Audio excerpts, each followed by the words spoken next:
তুষারের কি একা একা লাগছে? হয়তো না। পেশাদার ক্রিকেটে মানিয়ে নিতে হয় দলের সঙ্গে। বয়স আর অভিজ্ঞতা বলছে সতীর্থদের সঙ্গে ফারাকটা আকাশ পাতাল। সাগরিকায় সাব্বির সৌম্যদের লড়াইটা যখন নিজেদের প্রমাণ করে জাতীয় দলে ফেরা, তখন তুষার হয়তো অতটা ভাবছেন না। ভাববেনও বা কি করে? প্রায় এক যুগ লাল সবুজের জার্সিটা গায়ে জড়ানো হয়নি, তাই আক্ষেপ তো থাকেই। সেটাই ঘোচাতে চাইবেন ঘরোয়া ক্রিকেটের তারকা ব্যাটসম্যান। এক যুগ হয়ে গেছে আর কি, কোনো কম্পিটিটিভ ক্রিকেটে আমি মানে বোর্ডের হয়ে খেলতে পারিনি, হয়তো বা অনেক ভালো ভালো প্লেয়ার উঠে এসেছে। ডেফিনেটলি একটা বড় একটা মানে আমার সুযোগ, যদি এখানে কিছু ভালো করতে পারি, হয়তো বা ন্যাশনাল টিমে একটা সুযোগ থাকতে পারে। তা আমি চেষ্টা করবো আমার মতন, যেভাবে আমি ক্রিকেট খেলে আসছি ডোমেস্টিক ক্রিকেটে, ওইভাবে আর কি শুরু করতে।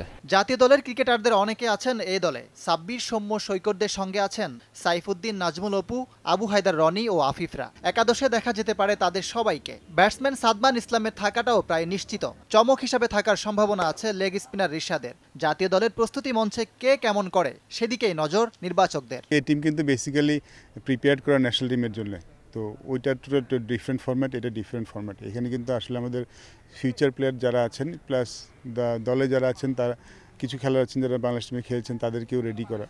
তো এই টিমের কনসেপ্টটা একটু ডিফারেন্ট থাকে। আমাদের আসলে এটা দেখে নেয় যে আমাদের ভবিষ্যতে প্লেয়াররা কতখানি প্রস্তুত আছেন, সেই উদ্দেশ্যে কিন্তু এই টিমের খেলাগুলি হয়। টাইগারদের প্রতিপক্ষ লঙ্কান দলটাও বেশ শক্ত।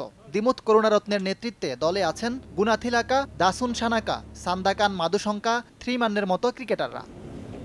ইকরাম হোসাইন, সময় সংবাদ।